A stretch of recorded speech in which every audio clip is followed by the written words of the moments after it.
নমস্কার বন্ধুরা, আজকের ভিডিও হলো কালো জিরে বাটায় মাছের ঝাল রেসিপি। প্রথমে একটা মশলা বানিয়ে নেব।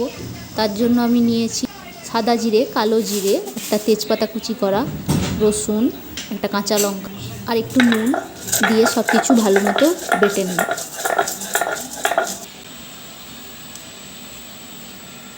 মশলাটা বাটা হয়ে গিয়েছে।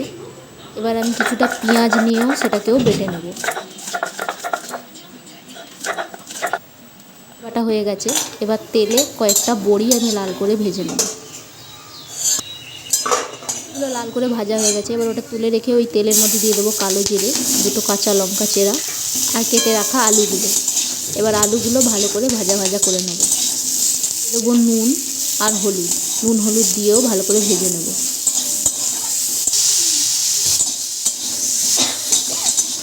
ভাজা হয়ে গেলে এর মধ্যে দিয়ে দেবো আদা বাটা আর পেঁয়াজ বাটাটা।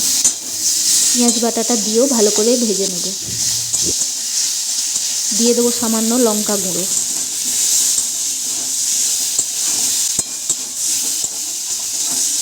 কিছু ভালো মতো ভাজা হয়ে গেলে দিয়ে দেবো সেই বাটা মশলাটা। মশলাটা দিয়ে পরিমাণ মতো জল দিয়ে ভালো করে কষিয়ে নেব।